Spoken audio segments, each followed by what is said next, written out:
Found out my wife is cheating on me with her therapist. Should I report him so he can lose his license, divorce her and take all her money, or should I just confront her and make her feel guilty for the rest of her life? Disclaimer is now Storytime and send me on Instagram. I'm 39 and I work in tech. Unfortunately, 3 years ago I was laid off. My wife is 44 and a very, very successful lawyer. Thankfully, we both had high-paying jobs, so we were able to give our daughters a very comfortable life. Before I got laid off, my wife and I had considered her becoming a stay-at-home mother, essentially just working from home. She has a big office with about 20 employees, but she can usually work from home, but she loves to go to her office. We had a live-in babysitter. She took care of the girls and minded everything about them. Thankfully, our daughters really loved her. She eventually got married and pregnant, so we knew we needed to find somebody else. So when I got laid off, I saw it as an opportunity to become the best stay-at-home dad. And that is what I did. When we broke the news to our daughters that I would be staying home with them, they were so excited. We even took them out of daycare. I had the best time with my daughters. I had them doing art projects, acting in plays. I even created my own education system for them, which they loved. They learned about history, politics, and medicine every single day, and I got them cooking and gardening. We even had PE. For an entire year, we had the perfect life. My wife was working from home more, which meant I was spending more time with her and with the kids. We even gave ourselves the time to go on family vacations. I thought everything was great. My wife has a high-stress job. This means that she's stressed and she sometimes brings it home with her. The girls and I can tell, and it bothers me. So 2 years ago, I asked her to get into therapy, which she did. And here's the thing that everyone says. Everything was great until it wasn't. I started noticing that she was way more distant from me. She did not want me to touch her, so there was absolutely no sexy time. Before this, her and I did it almost every single night. So the sudden drop-off meant something was definitely wrong. When I asked her what was wrong, she said nothing. But it kept happening for 2 months. So again, I confronted her and asked her, and again, she said nothing. I knew this couldn't be good. And of course, I started getting insecure. I thought maybe she wasn't attracted to me,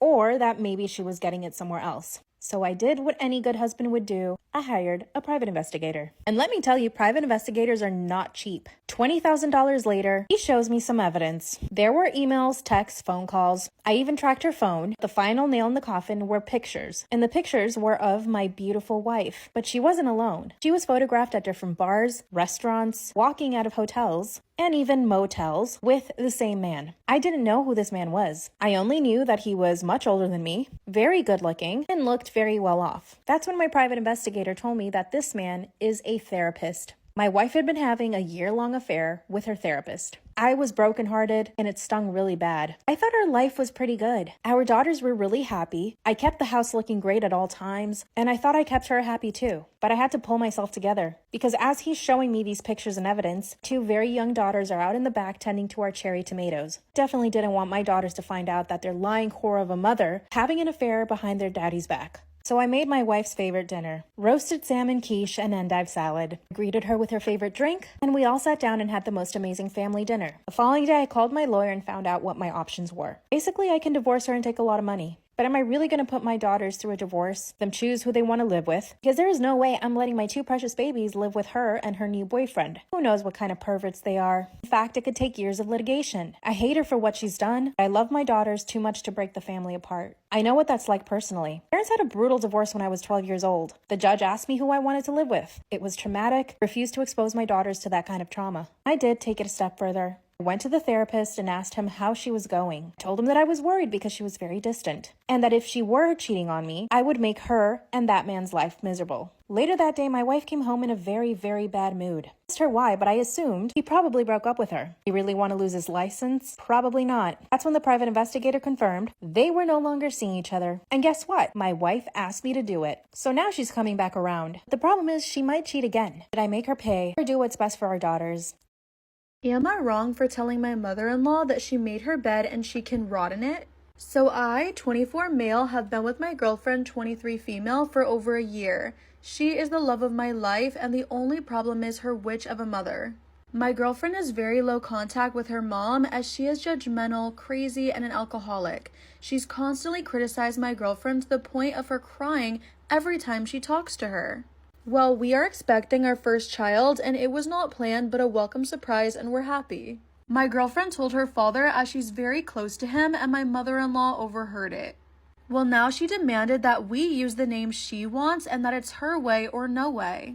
I told her we are going to choose what our child's name is, and she said if she can't pick, she doesn't want to be in our child's life. We said that's probably for the better, and then she started crying, saying we can't ban her from seeing her first grandchild. And I said if she thinks I would even allow our child near her, she must be delusional. husband and I have been married for 2 years. Now, we did get married very, very young. By very young, I mean I was 18 and he was 19. When we started dating in high school, his dad was totally against the relationship. See, my husband was super popular. He played on the football team. All the girls chased him. He also played basketball and was perfect at everything he did. As you can imagine, was extremely strict with him. He was not even allowed to go out on weekends. Me, on the other hand, my parents are pretty much hippies. They let me do whatever I want. We're all very spiritual. My parents have full trust in me. Because of this, I make smart decisions. I actively seek my parents' advice. I even told my parents I lost my virginity when I did. And we had a big conversation about it. It was not dramatic. It was not like, oh, you shouldn't have done that. They just support me in everything I do. Now, my husband's parents are not the same. They tell him not to do a lot of things. They try to control him. So as we were dating in high school, his dad kept telling him to break up with me. He claimed that I was holding him back and that because of me, he spent less time training. Which technically, yes, is true. But at the same time, you cannot stop your son from experiencing human relationships. In fact, he actually broke up with me for 2 weeks. But then we got back together in secret. Everything culminated when he asked me to marry him right after graduation. His parents were absolutely against it. But my parents were all for it. You guessed it, go to part 2.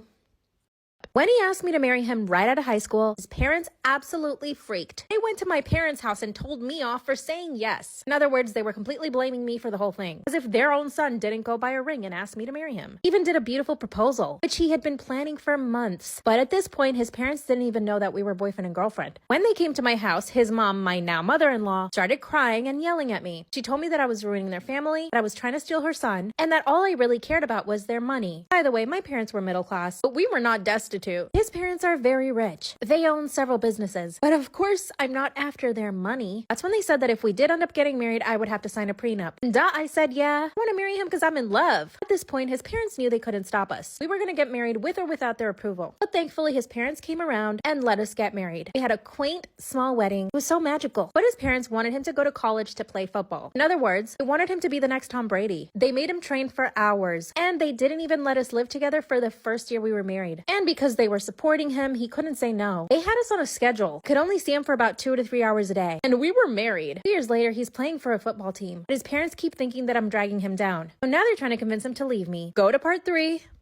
After a year of us being married, his parents did not allow us to live together because he needed to focus on football. So obviously, I was living with my parents. I was focusing on my own studies, but his parents did allow us to see each other 2 to 3 hours a day. Now, you might think my husband is a total pushover, but let me explain something. His parents paid for all of his training and his entire college tuition. They gave him the best of everything. He got sports massages every single day. They even installed a cold plunge in their backyard. They also had a full gym setup where he and his teammates would go work out every single day in their house. Obviously, he did not have time for little old me. After a year of this, I couldn't take anymore. I wanted to be with my husband. So I gave him an ultimatum. That he tell his parents that he and I wanted to live together. That's all I wanted. I was even willing to pay for half of the rent. And he told his parents, they said fine. And they bought us a house. Obviously under my husband's name, not mine. Fast forward another year up until now. I've heard his dad tell him on several occasions that he needs to divorce me. That he could find a much prettier wife once he becomes bigger in the NFL. And I walked in on his mom telling him that maybe I can't even have kids. And that he should have me checked. My parents-in-law hate me. I sometimes feel like I am holding him back. They make us miserable. My parents think I should just walk away from the marriage, but I'm too in love. Should I confront my parents-in-law? Help me think of what I should say to them. Would I be in the wrong if I pressed charges on a Karen at McDonald's? So while letting my 31 female $4 play at McDonald's today, other moms, 4 women, decided to keep commenting on how I must have my hands full, each woman only having 1 or 2 children themselves. Well, they decided to keep talking amongst themselves rather loudly about my kids specifically. My 2-year-old was playing tag with a few older kids and just having a good time when one of the moms asked my 2-year-old how much older her sister was while pointing to me. I was weirded out when the lady started arguing with my daughter about me being her mom or her sister. I got loud and told the woman to stop talking to my daughter. The woman started telling me about how kids with kids is so disgusting. My parents should be ashamed and how it's such a bad example for my little sister. I look 35, by the way. Literally arguing that I had my hands full and I shouldn't have brought these kids out because they outnumber me. At this point, my oldest perks up and starts yelling at the woman saying, "My mom is so old, she makes Google look young. Thanks, kid." Then, another woman in the group loudly asked me how old I was, and I just laughed and said, "Older than you."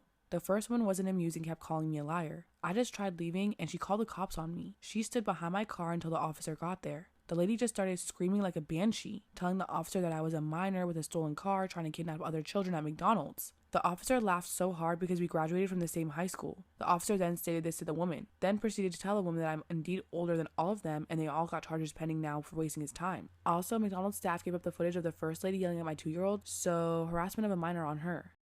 Am I wrong for not letting my kids use the bathroom and leaving Easter early? I had a baby the week before Easter. The plan had been to go to my in-laws, and for some context, we live 30 minutes away from them. They have a large family but a small house with only 2 bathrooms. My father-in-law found 5 feral kittens, brought them home, and put them in the second bathroom. The kittens were not friendly, covered in fleas, and the room was covered in urine and feces, but we were still expected to use the bathroom, specifically the kids. I was in a room nursing when my daughter 4, Ella, came in crying because mother-in-law forced her to go into the cat bathroom and it stunk so bad she ran out. I put my newborn in her wearer and escorted her to the normal bathroom. My mother-in-law saw me waiting by the door and told me, "Take Ella to the other bathroom. This one is for adults." I responded that I wouldn't, and because of my newborn, my kids were not allowed to use the cat bathroom. And of course she tried to argue.